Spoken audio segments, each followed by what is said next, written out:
Hello दोस्तों, नमस्कार। एजी learning tree junior के हिंदी पॉडकास्ट अयोध्या के राम में आपका स्वागत है। आज के पॉडकास्ट के चौथे एपिसोड में हम सुनेंगे राम का वनगमन। कोप भवन के घटनाक्रम की जानकारी बाहर किसी को नहीं थी, यद्यपि सभी सारी रात जागे थे। कैकेयी अपनी जिद पे अड़ी हुई, राजा दशरथ उन्हें समझाते हुए। नगरवासी राज्याभिषेक की तैयारी करते हुए गुरु वशिष्ठ की आंखों में भी नींद नहीं थी। आखिर राम का अभिषेक था। 3 चढ़ते के साथ चहल पहल और बढ़ गई। हर व्यक्ति शुभ घड़ी की प्रतीक्षा में। महामंत्री सुमंत कुछ असहज थे। महर्षि के पास आए। दोनों ने महाराज के बारे में चर्चा की। पिछली शाम से किसी ने महाराज को नहीं देखा था। कुछ लोगों के लिए इसका कारण आयोजन की व्यस्तता थी। महर्षि ने सुमंत को राजभवन भेजा। समय तेजी से बीत रहा था। शुभ घड़ी निकट आ रही थी। सारी तैयारियां हो चुकी थी, केवल महाराज का आना शेष था।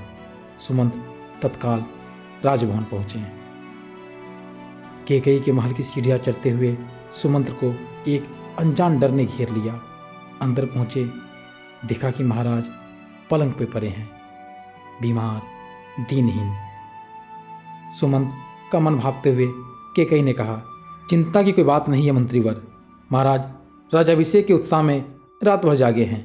वे बाहर निकलने से पूर्व राम से बात करना चाहते हैं। कैसी बात? सुमंत ने पूछा। मैं नहीं जानती। अपने मन की बात वे राम को ही बताएंगे। आप उन्हें बुला लाइए। दशरथ ने बहुत क्षीण स्वर में राम को बुलाने की आज्ञा दी।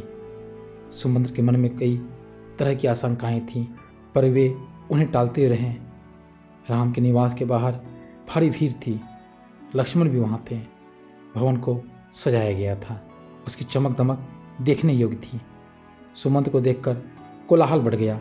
लोगों के लिए यह एक संकेत था, राज्याभिषेक के लिए राम को आमंत्रित करने का। सुमंत ने कहा, राजकुमार, महाराज ने आपको बुलाया है। आप मेरे साथ ही चलें। कुछ ही पल में राम वहाँ पहुँच गए। लक्ष्मण साथ थे। दोनों भाई विस्मित थे। वे राजसी वस्त्रों में थे, सजे धजे। लोग जय जयकार करने लगे। पुष्प वर्षा होने लगी। राजकुमार समझ नहीं पा रहे थे कि महाराज ने उन्हें अचानक क्यों बुलाया। लोग समझ रहे थे कि राम राज्याभिषेक के लिए जा रहे हैं। महल में पहुंचकर राम ने पिता को प्रणाम किया, फिर माता कैकेयी को। राम को देखते ही राजा दशरथ बेसुध हो गए। उनके मुंह से एक हल्की सी आवाज़ निकली, राम। उन्हें होश आया, तब भी वे कुछ बोल नहीं सके। थोड़ी देर तक चुप्पी रही, असहज सन्नाटा। कोई कुछ नहीं बोला तो राम ने पिता से पूछा, क्या मुझसे कोई अपराध हुआ है? कोई कुछ बोलता क्यों नहीं? आप ही बताइए माते। महाराज दशरथ ने मुझे एक बार 2 वरदान दिए थे। मैंने कल रात वही दोनों वर मांगे जिससे वे पीछे हट रहे हैं। यह शास्त्र सम्मत नहीं है, रघुकुल की नीति के विरुद्ध है। कैकेयी ने बोलना जारी रखा, मैं चाहती हूँ कि राज्याभिषेक भरत का हो और तुम 14 वर्ष वन में रहो। महाराज यही बात तुमसे नहीं कह पा रहे थे। राम संयत रहे।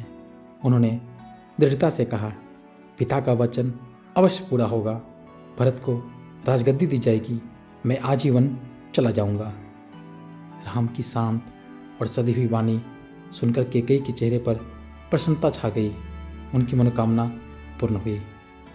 राजा दशरथ चुपचाप सब कुछ देख रहे थे, स्पंदनहीन। कैकेयी की ओर देखते हुए उनके मुंह से बस एक शब्द निकला, धिक्कार। कैकेयी के महल से निकलकर राम सीधे अपनी माँ के पास गए। उन्होंने माता कौशल्या को कैकेयी भवन का विवरण दिया और अपना निर्णय सुनाया। राम वन जाएंगे। कौशल्या ये सुनकर सुध खो बैठी। लक्ष्मण अब तक शांत थे, पर क्रोध से भरे हुए। राम ने समझाया और उनसे वन जाने की तैयारी के लिए कहा। कौशल्या का मन था कि राम को रोक ले, वन न जाने दे, राजगद्दी छोड़ दे, पर वह अयोध्या में रहे। उन्होंने कहा, पुत्र, यह राजज्ञा अनुचित है, उसे मानने की आवश्यकता नहीं है। राम ने उन्हें नम्रता से उत्तर दिया, यह राजज्ञा नहीं, पिता की आज्ञा है। उनकी आज्ञा को उल्लंघन मेरी शक्ति से परे है। आप मुझे आशीर्वाद दें। लक्ष्मण से राम का संवाद जारी रहा। राम ने वनगमन को भाग्यवश आया उलटफेर कहा। लक्ष्मण इससे सहमत नहीं थे, वे इसे कायरों का जीवन मानते थे।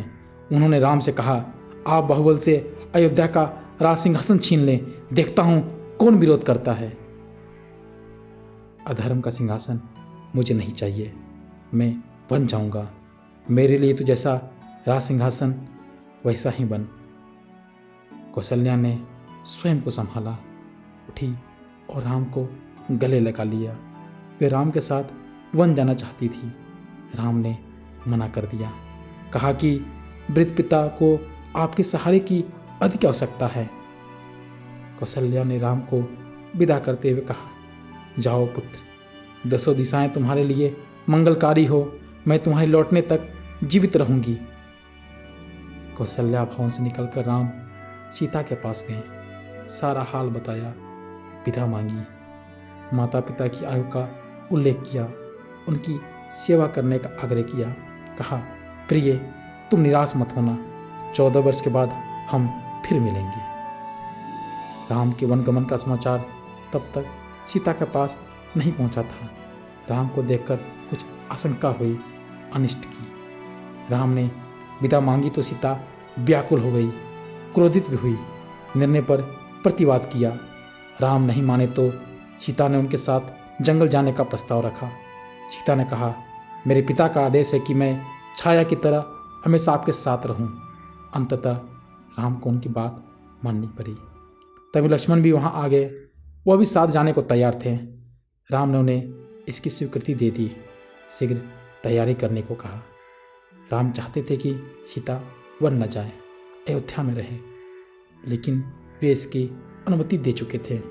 फिर भी उन्होंने एक और प्रयास किया। सीते, वन का जीवन बहुत कठिन है, न रहने का ठीक स्थान, न भोजन का ठिकाना, कठिनाइयाँ कदम कदम पर। तुम महलों में पली हो, ऐसा जीवन कैसे जी सकोगी? सीता ने उत्तर नहीं दिया, मुस्करा दी। उन्हें पता था कि राम अपने दिए वचन से पलट नहीं सकते। राम वन जा रहे हैं, यह समाचार पूरे नगर में फैल चुका था। नगरवासी दशरथ और कैकेयी को धिक्कार रहे थे। कुछ देर पहले जहाँ उत्सव की तैयारियां थी, वहाँ उदासी ने घर कर लिया। सड़कें गीली थी लोगों के आंसुओं से। सबकी इच्छा थी कि राम सीता वन न जाएं। वे उन्हें रोकना चाहते थे, पर बेबस थे। राम, सीता और लक्ष्मण जंगल जाने से पहले पिता का आशीर्वाद लेने गए। महाराजा दशरथ दर्द से कराह रहे थे। तीनों रानियां वहीं थीं, मंत्री आसपास थे। मंत्रीगण रानी कैकेयी को अब भी समझा रहे थे। क्षुब्ध थे, पर तर्क का साथ नहीं छोड़ना चाहते थे। ज्ञान, दर्शन, नीति, रीति, परंपरा सबका हवाला दिया।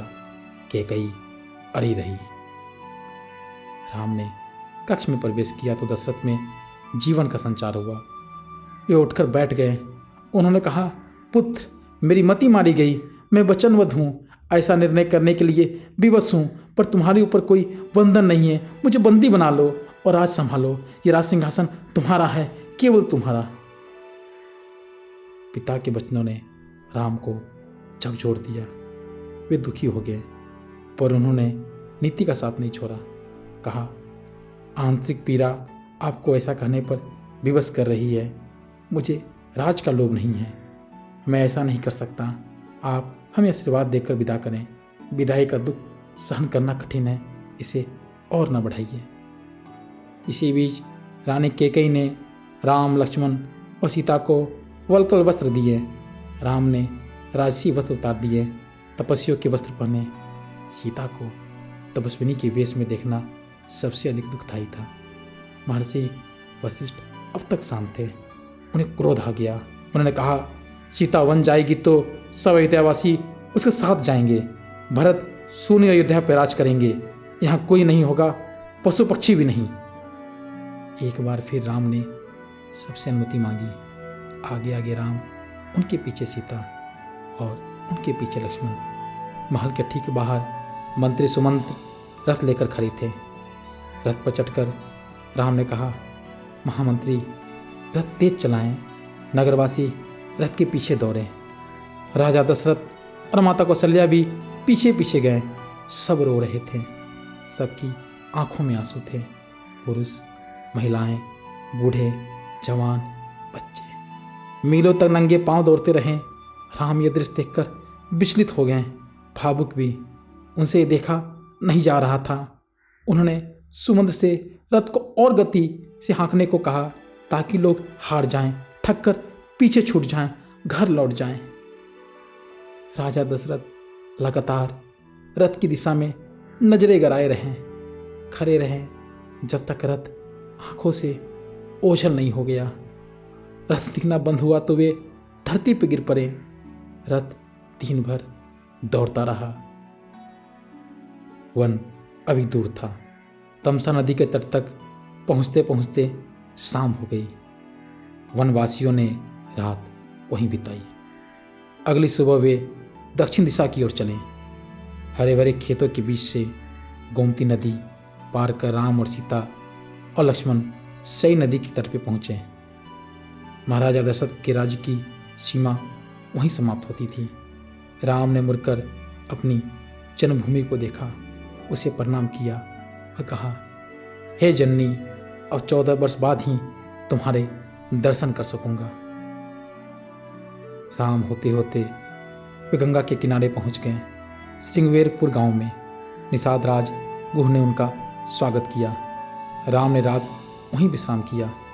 गुहराज के अतिथि के रूप में वन क्षेत्र आ गया था, नदी के उस पार। अगली सुबह राम ने महामंत्री को समझा बुझाकर वापस भेज दिया। दोनों राजकुमारों और सीता ने नाव से नदी पार की। सुमंत तट पे खड़े रहे वनवासियों के उस पार उतरने तक। उसके बाद वे अयोध्या लौट आए। सुमंत्र का खाली रथ अयोध्या पहुंचा तो लोगों ने उसे घेर लिया। वे राम के बारे में जानना चाहते थे। सुमंत्र बिना कुछ बोले सीधे राजभवन गए। राजा दशरथ कौशल्या भवन में थे, बेचैन, सुमंत्र की प्रतीक्षा में। उन्होंने कहा, महामंत्री, राम कहाँ है? सीता कैसी है? लक्ष्मण का क्या समाचार है?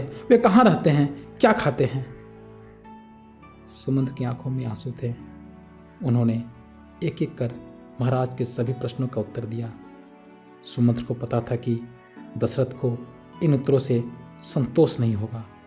महाराज की बेचैनी बनी रही, बढ़ती गई। वनगमन के 6ठे दिन दशरथ ने प्राण त्याग दिए।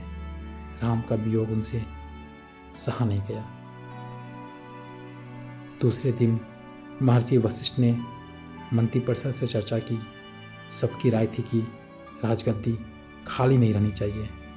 तय हुआ कि भरत को तत्काल अयोध्या बुलाया जाए। घुड़सवार दूत रवाना किए गए इस निर्देश के साथ कि उन्हें अयोध्या की घटनाओं के संबंध में मौन रहना है। आज के पॉडकास्ट में इतना ही। फिर मुलाकात होगी नए एपिसोड में। तब तक के लिए धन्यवाद। अगर आपको हमारा ये पॉडकास्ट पसंद आ रहा हो तो चैनल को प्लीज़ सब्सक्राइब कर लें। हम वीडियो को लाइक एवं शेयर करना ना भूलें।